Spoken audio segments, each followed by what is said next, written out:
little bit more specific, though. So we know that the regulations can be a cost burden for a lot of these farms or a barrier to entry. Right. But what is it about the regulations? Is it the regulations themselves? Is it the lack of consistency? Is it how they have to report the data? What are those pinch points? I don't know if Carole wanted to come in on this part, in terms of, I think it's all of the above. There's redundancy, lack of consistency. For example, here in Idaho, the primary regulatory constraint is the discharge permit, because we have these flow-through systems, that discharge back into the environment. So we have very strict regulations on what's allowed to be discharged, and so so farmers with flow-through systems, they implement a variety of best management practices to improve effluent water quality, including use of high-quality nutrient-dense feeds, good feed management to reduce feed conversion ratios, and then waste management systems that greatly overall improve the quality of effluent water. So what we have found in this research, and it's not only here in Idaho, but across the nation, and it's not only with effluent or discharge regulations, be fish health management regulations, the actual permits or certificates that are required are negligible in expense. What really contributes to these costs is the testing. So they're required to do a considerable amount of monitoring and testing of water quality, and there's a redundancy with that, in that they've been testing with the same constituents, solids and phosphorus, since the late 1970s, and there's a huge database out there. So we suggest there are ways to reduce that redundancy and frequency based on actual data. So if a farmer is consistently showing that they're meeting or way below the compliance limits, then I think there's an argument to be made that the frequency of the monitoring can be reduced because they're complying with those requirements. So that's just one example of what we're talking about in terms of these regulatory constraints. It's just that that the burden is so substantial that that it impacts these operations. So in some respects, on that example you were giving, sometimes having regulations being less rigid and a little bit more adaptable could actually help reduce those burdens on the farmers, but could still maintain some of that efficacy if it is done based on data.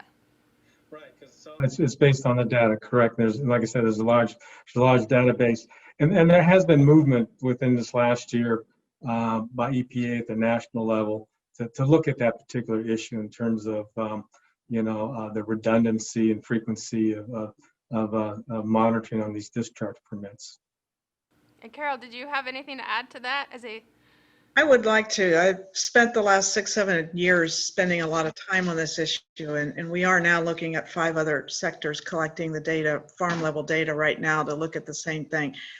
When I got into this, I really did not understand the full scope of the problem, and it's difficult for a lot of people to understand because they think farmers then want to do away with all regulations. That's not at all the case.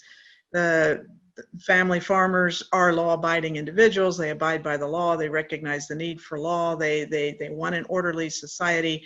They understand the benefits, and no one is suggesting that the regulatory environment in the United States has not generated all of the benefits that we know about. We have cleaner air, we have cleaner water.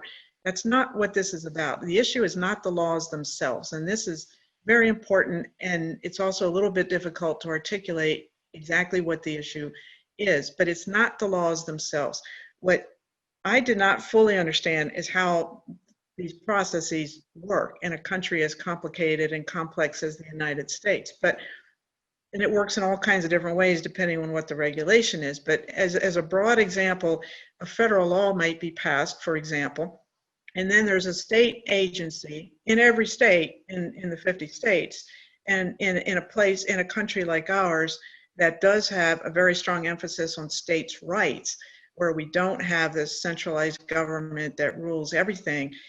we have states' rights. And so the federal government passes a law requiring states and specific agencies in different states to address it, but in different states, different agencies have different jurisdictions and authorities about dealing with it. So when the law is passed, then a federal agency develops a rule, and they put out all these documents about the rule. That rule gets sent out to all 50 states, who decide on their own which agencies are going to be dealing with that rule. But then often they'll put out their own rule in response to the federal rule. And then when those rules are put together, then there are permit writers at the federal level and at the level of the states. Keep in mind, we have 50 states with different agencies. And in some states, the same agencies have jurisdiction and authority over the same issues. So they're developing different rules and guidelines and guidance for how to implement it. They have different permit writers. The permit writers get involved, and then there's a whole set of inspectors out there that go out on the farm and tell the farmer what to do. And when you start looking at this across the United States and the different species, many of these individuals involved in that entire chain of what happens in terms of what the individual farm must do to be in compliance, there are so many people involved in that process, and most of them know very little, if anything, about aquaculture. In some cases, they pick a publication from 30 years ago or 40 years ago and then start dictating or trying to dictate an action on a farm when that is so far out of date. It's not what the farms have been doing for 20, 30 years, because the people making the decisions don't know that everything changed 20 years ago as new research came out, as an example. I could go on, but there are all of these actors. The problem is how this eventually, what an individual farmer is actually told to do. For any given rule, we have evidence of examples where this farm in a state was told to do one thing in response to a rule, and a neighboring farm raising the same species with a very similar set of management practices is made to do something different because they, on that day, had a different inspector show up. And so that's where the problems occur. Maybe I should give two examples. We did include shellfish on the West Coast, and we finished that project.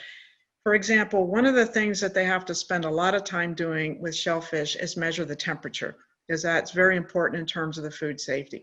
I expected to hear shellfish producers complaining about the number of temperature measurements they had to make. Didn't hear it from anybody. What I did hear complaints about is a shellfish farmer out on their boat, and the small scale people are doing all the work themselves. They're out on a boat, very long days, taking all these temperature measurements and recording them.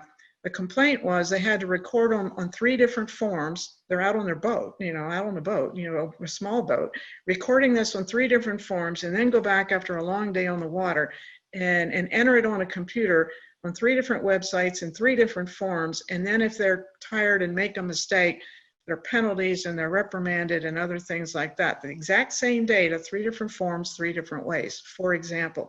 I'll give you one other example that to me is one of the more egregious ones, but it's not the only one that I've heard throughout these surveys.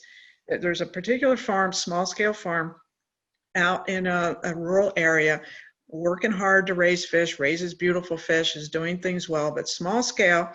Inspector comes out, looks at their operation. They say, oh, you can't, that water can't go the way it's going. You have to put in a pipe. It was flowing through a natural ditch on the farm from a spring on that individual's farm. You have to put in an underground pipe. And the inspector went back, and the farmer said, oh, I didn't know that. The inspector said you have to put in a pipe. Well, the farmer got this in writing from the inspector, from the agency. Farmer spent the money. It was a lot of money for that farm, took the entire profit margin plus some on that particular farm, put in the pipe.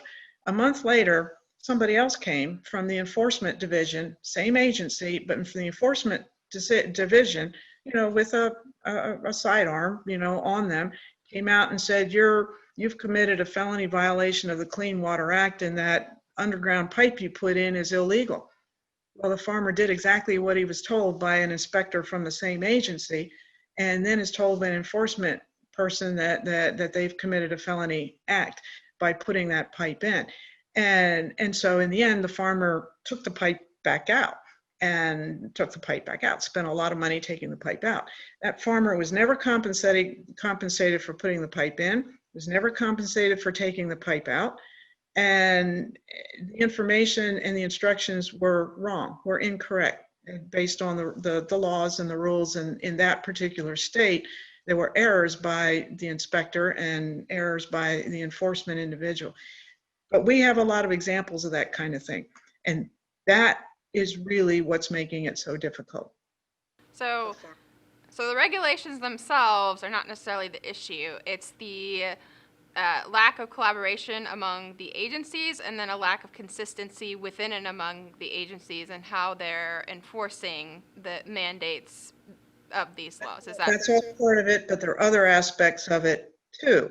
And a lot of this is that in many cases, the agencies making these decisions do not know much about aquaculture.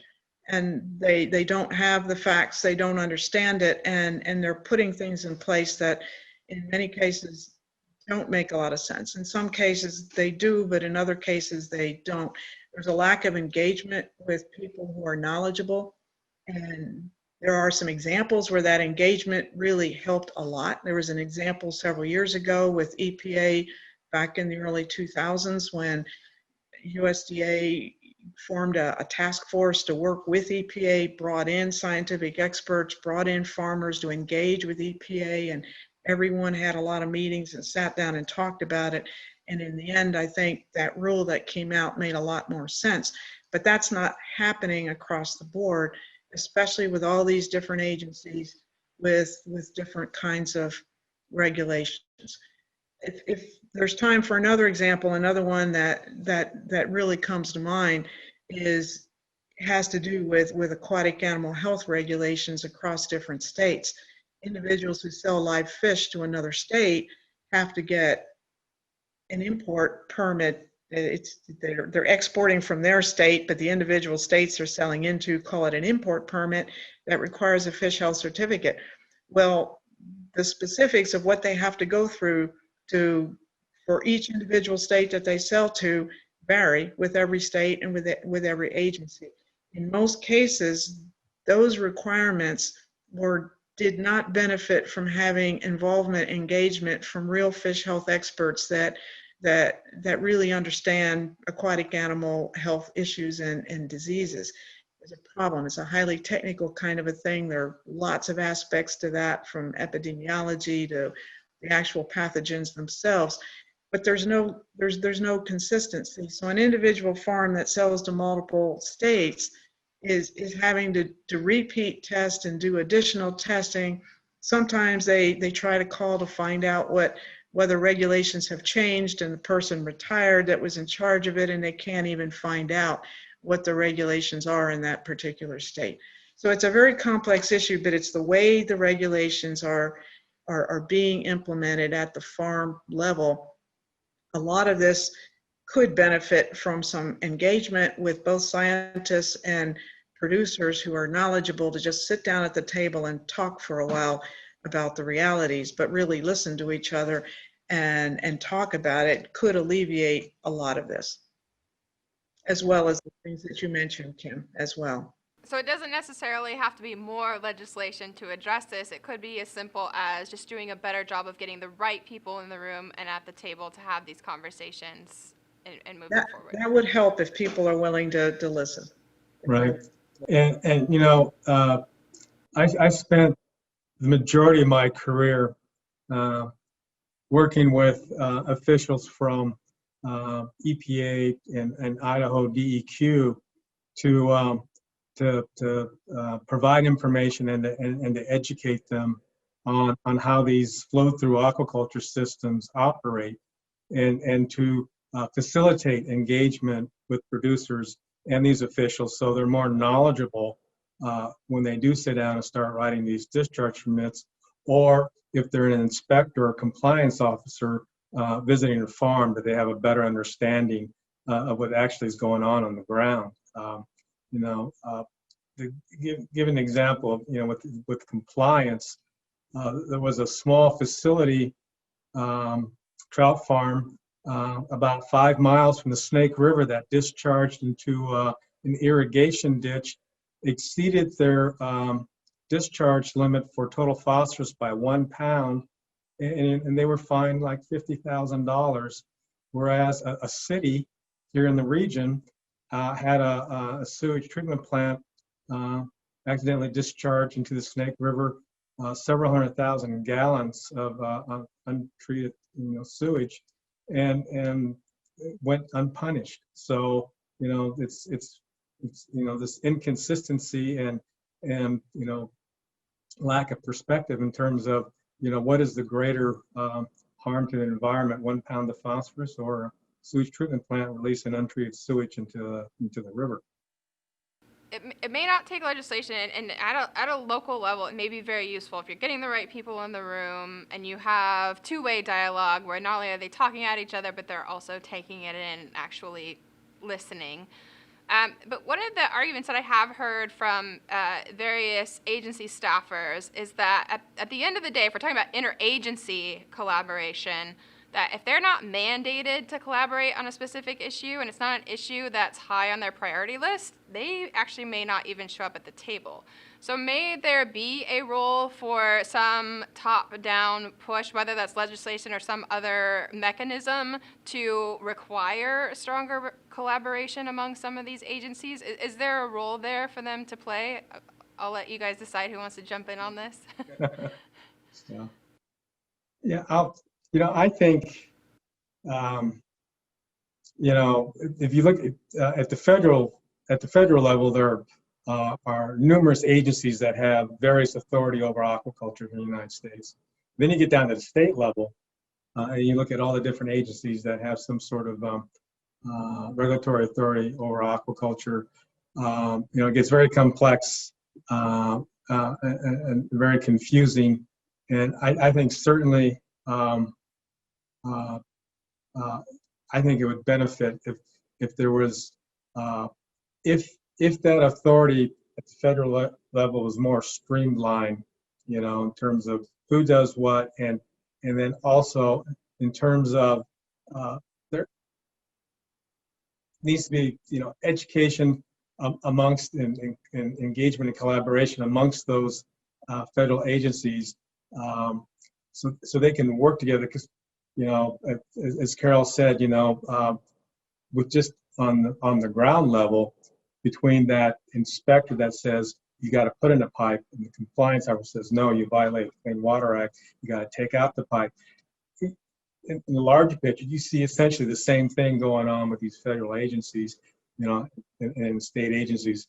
I certainly think, in my opinion, that is an issue, that there needs to be some better way to coordinate aquaculture policy, at a national level, would benefit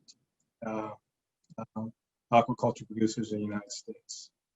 I'll follow up a little bit. Sure, now that Gary gave me some time to think a little bit more about your question, but I think clearly there's a role for leadership in terms of thinking about how, whether it's from a governor, how their state is operating and how well it's operating, and whether it's operating efficiently or not, and whether it's really operating in the best interests of both the businesses and the environment and other things. We've seen it. We've seen it this year at the federal level from the Trump administration in the executive order related to aquaculture. That's much needed, and it's sending a signal that's triggering now a national economic development plan for aquaculture that is long overdue, and is bringing people together now, and is bringing people together to talk about these issues and the benefits and the sustainability of U.S. aquaculture.